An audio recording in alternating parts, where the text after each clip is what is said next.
Amara, what on earth are you doing here? You are embarrassing us in front of everyone. I just came to drop off the keys, Mom. I stood at the entrance of one of the most exclusive private parties in Chicago, still wearing paint-stained overalls and scuffed boots, having come directly from 12 straight hours finishing an installation I'd spent 4 months building. And my own mother looked me up and down like I was something the caterers had forgotten to clear away. "I think you have the wrong event," she said, her voice carrying that specific, practiced coolness she'd perfected over years of trying to distance herself from anything she considered beneath her. "This is a private party. You'll need to leave." My sister, Tiffany, standing beside her in a borrowed designer gown, wouldn't even meet my eyes. She just stared at her phone pretending, with the particular skill our family had always brought to pretending, that she didn't recognize the woman standing 3 feet in front of her. I didn't argue. I didn't explain. I simply nodded, stepped back from the entrance, and let the security staff, who had been watching this entire exchange with quiet, growing confusion, escort me around to the service entrance they assumed I actually belonged at. What my mother and my sister didn't know, denying their own daughter and sister entry to that party because of a pair of paint-stained overalls, was that the entire event existed because of me. Every single person walking through that main entrance that night, including the two of them, had received an invitation specifically because the host was celebrating the unveiling of an art installation I had spent 4 months of my life creating. They'd gotten their invitation because of me, and they'd just turned me away at my own door. Before I tell you exactly what happened once I walked back through those doors properly, if this is your first time here, go ahead and hit subscribe because this story is worth staying for all the way through. Like this video if you've ever been overlooked by the people who should have seen you clearest, share it with somebody who needs the reminder that your worth was never actually theirs to determine, and drop a comment below with the time and the city you're watching this from. I read every single one, and I love seeing exactly how far these stories travel. Now let me take you back to the beginning, to understand exactly how I became the artist my own family couldn't recognize, and exactly why that particular blindness had been building for considerably longer than just one night at one party. My name is Amara Jean Coleman, and I grew up in Detroit in a household where my mother, Denise, measured worth almost entirely by visible, conventional success, the right career, the right social circles, the right kind of life that photographed well, and impressed the people she'd spent her entire adult life trying to impress. My sister, Tiffany, 3 years older than me, understood that value system instinctively from an early age, building her own life carefully around exactly the markers my mother respected. A marketing career at a prestigious firm, a wardrobe that always looked considerably more expensive than her actual salary probably justified, a social circle she cultivated with the same strategic precision she brought to everything else. I never quite fit that mold, not because I lacked ambition, but because my own ambition pointed somewhere my mother had decided, early and firmly, wasn't a legitimate destination. I started drawing seriously around age 11, found painting by 14, and knew, with a clarity that never once wavered despite my family's consistent skepticism, that art was the only thing I ever genuinely wanted to spend my life pursuing. "It's a lovely hobby, Amara," my mother would say, whenever the subject came up at family gatherings, always with that same practiced, dismissive warmth. "But you need something real to fall back on. Art doesn't pay bills." I heard some version of that sentence at nearly every family gathering for over a decade, my mother's skepticism never once softening, even as I built, quietly and independently, an actual career she simply refused to take seriously enough to ever properly look at. I studied fine arts at the College for Creative Studies in Detroit, funding my own education through a combination of scholarships and part-time work, my family offering considerably less financial or emotional support throughout those 4 years than they extended to Tiffany's more conventional business degree during roughly the same period. I began exhibiting my work in smaller Detroit galleries during my final year of school, building slowly, painstakingly, the kind of reputation that takes years of consistent, disciplined work rather than any single dramatic breakthrough. I made a deliberate choice, roughly 2 years into my professional career, to exhibit under a professional name, Amara Jean, dropping my family surname entirely from my public artistic identity, a decision that had less to do with hiding from my family and more to do with building an identity that belonged entirely to me, separate from a family name that had never once celebrated the work attached to it. My mother and Tiffany knew, in the broadest possible sense, that I did art.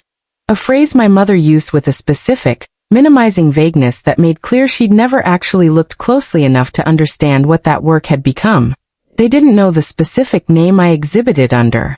They didn't know about the growing list of galleries representing my work, the increasingly significant commissions I'd begun receiving, the career I'd built, entirely independent of their support or even their basic curiosity, over nearly 6 years of consistent, disciplined effort. I stopped somewhere around year 4, actively trying to make them understand. It hurt less, I found, to simply let that part of my life exist quietly, separate from a family relationship that had never made room for it anyway. The commission that would eventually bring me to that Chicago party began nearly 5 months before the event itself, when I received an inquiry through my gallery representation from a private client interested in commissioning a large-scale installation piece for an exclusive event he was hosting.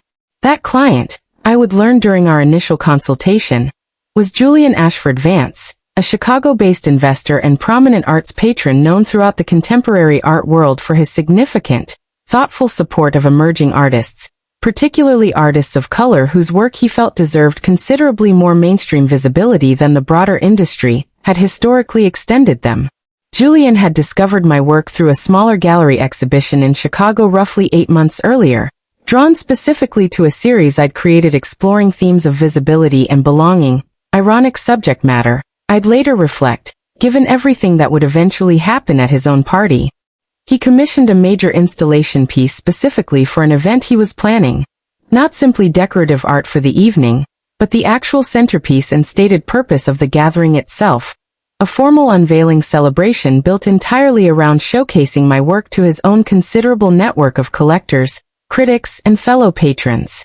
I spent 4 months developing that installation, working with an intensity and focus I brought to every major project, culminating in a piece I considered, honestly, among the most significant work of my career to that point. A large-scale mixed-media installation exploring exactly the kind of complicated family belonging I'd spent years quietly processing through my own art, without my own family ever once understanding that connection. I learned, roughly 6 weeks before the event, through a conversation that struck me as almost absurdly ironic in hindsight, that my mother and sister had somehow secured invitations to the exact same party I was the featured artist for. Tiffany had mentioned it first, during one of our infrequent phone calls, with an excitement she rarely extended to conversations involving me directly. "Amara, you'll never believe it, Mom and I got invited to this incredible art event next month. Julian Vance, the investor, is hosting it. It's supposed to be the event of the season." I sat with that information for a long moment, understanding immediately the specific coincidence at play, though I chose, in that particular conversation, not to reveal my own connection to the same event.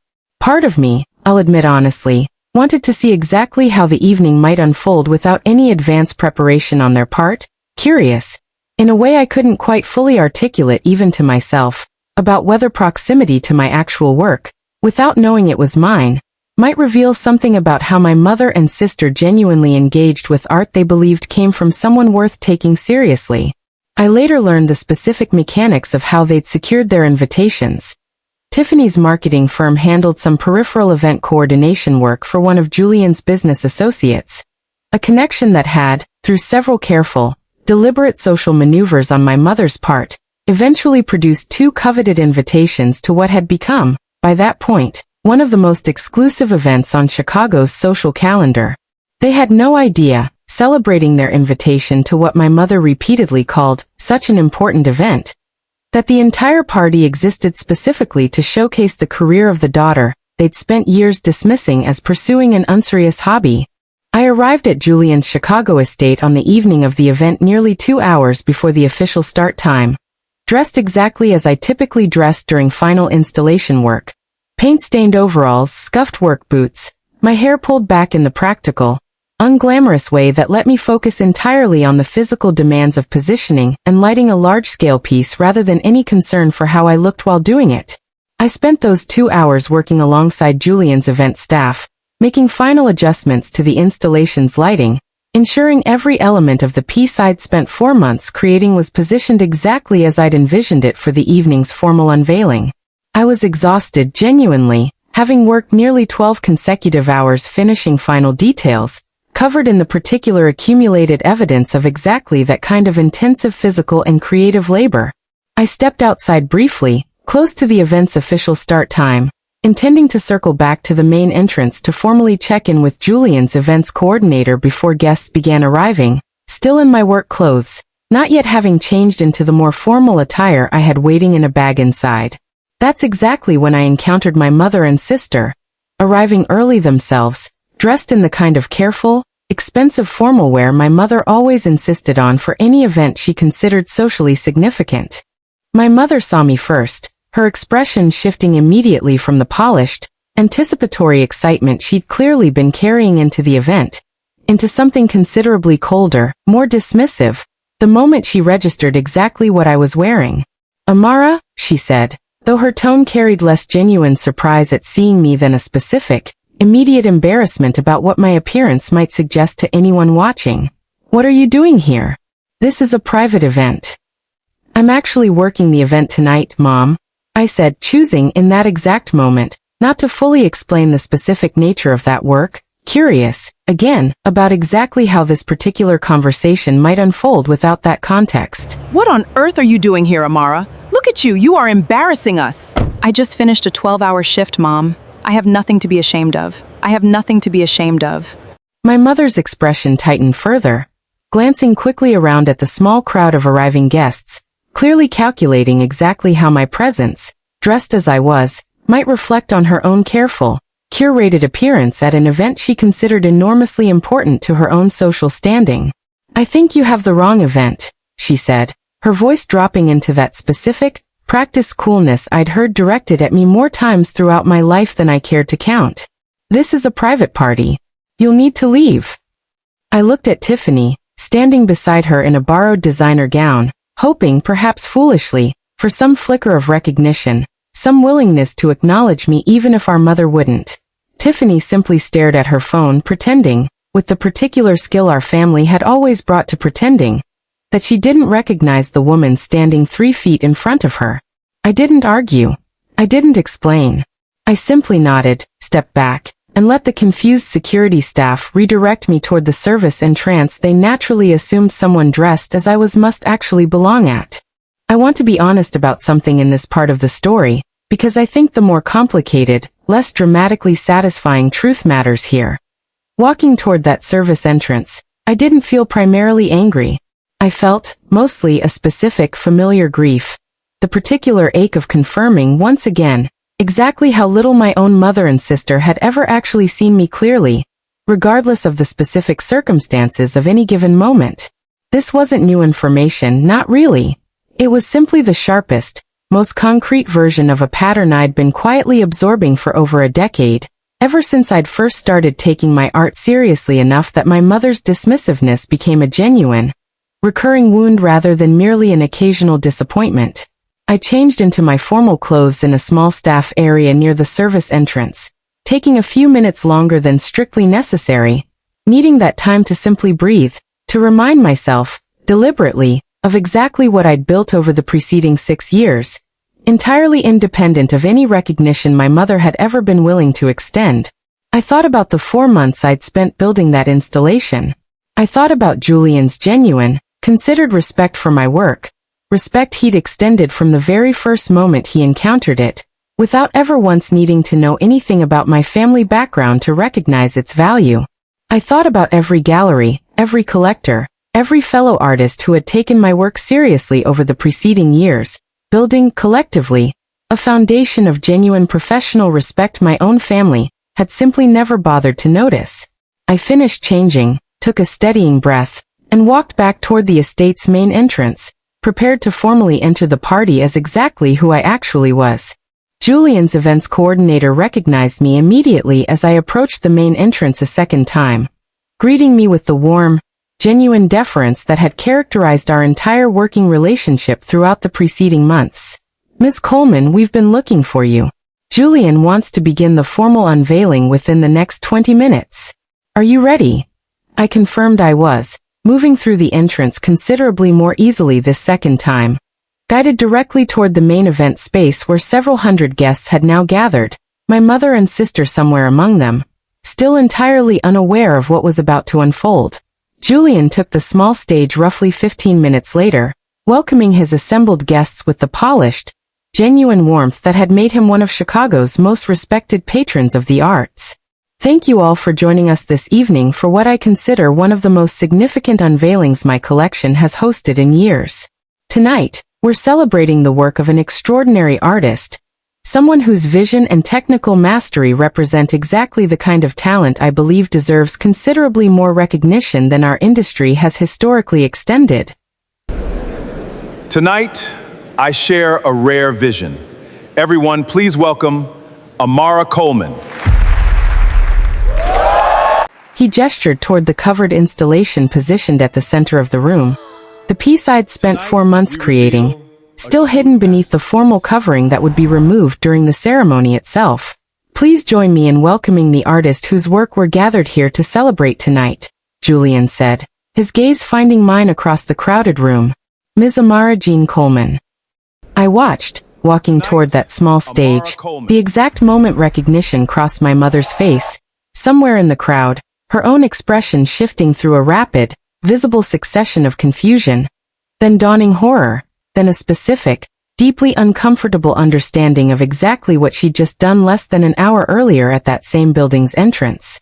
Tiffany's reaction, standing beside her, moved through a similar transformation, her earlier careful indifference replaced by something considerably more stricken as she processed, in real time, exactly whose career this elaborate, exclusive party actually existed to celebrate. I didn't look at either of them directly as I took the stage, choosing instead to focus on Julian, on the assembled crowd of genuine collectors and critics who had gathered specifically to engage seriously with my work, on the installation itself, finally ready for its formal unveiling after 4 months of careful, dedicated labor. I gave brief remarks about the piece, about the themes of visibility and belonging I'd spent months exploring through the work, remarks that carried, though I never once directly referenced the earlier incident, a specific resonance I suspect several observant guests picked up on, given how visibly shaken my own mother appeared throughout my entire presentation. The installation's formal unveiling drew genuine, considerable admiration from the assembled crowd, exactly the kind of serious, engaged response I'd hoped for throughout 4 months of demanding work, a response that had nothing whatsoever to do with my family's presence or absence, built entirely on the actual merit of the work itself.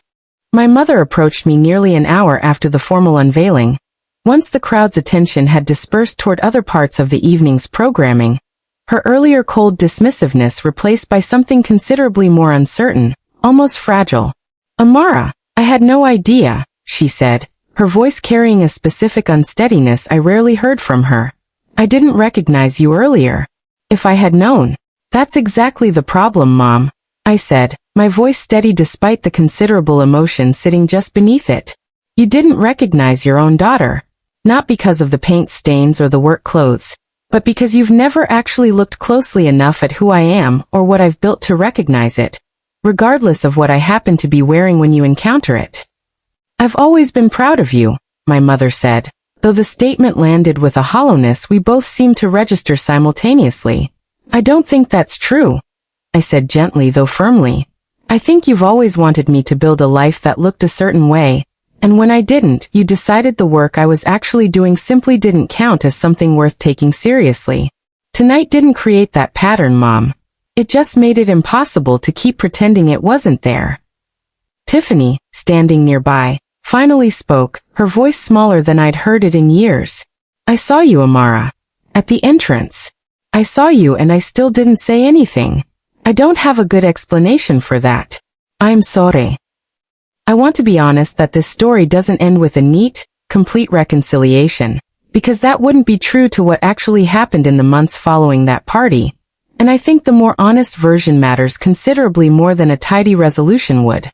I didn't cut off contact with my mother and sister entirely in the aftermath of that evening, but I did make a deliberate, considered choice about exactly how much emotional investment I was willing to continue extending toward a relationship that had spent over a decade failing to genuinely see me clearly, even when the evidence of my own worth was standing directly in front of them.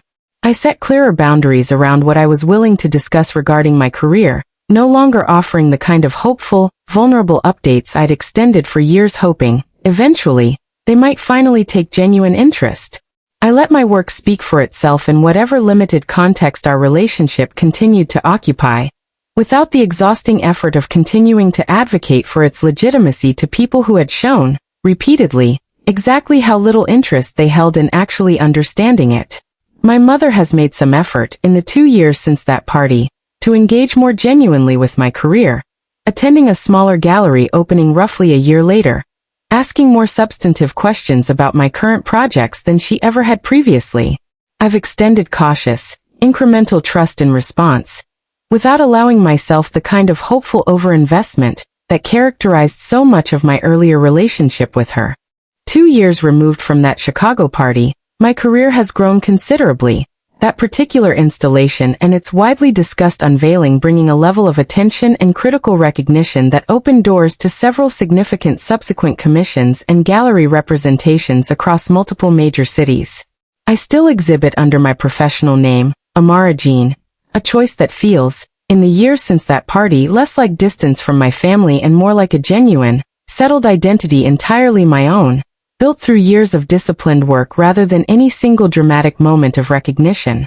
I think often about that specific moment at the entrance, my own mother looking at me and seeing only paint-stained overalls rather than the daughter who had built an entire, genuine career she simply never bothered to look closely enough to see. I've come to understand that moment, painful as it was to live through, as a kind of unexpected gift. The exact, undeniable confirmation I needed to finally stop shaping my own sense of worth around approval, that had never actually been available to me in the way I kept hoping it might eventually become. I built this career one difficult, disciplined year at a time, entirely independent of whether my own family ever fully understood or celebrated it. I said, in a conversation I later gave permission to share as part of this story. I used to think that meant something was missing from my success, some essential validation I still needed to earn. I understand now that the work itself, and the genuine respect of people who actually took the time to see it clearly, was always enough. It just took a pair of paint-stained overalls at my own mother's elbow to finally make that clear to me. If you're watching this, I'd love to get to know you. Please comment your location and the time below. Don't forget to subscribe so you never miss our next story. Thank you so much for being here today.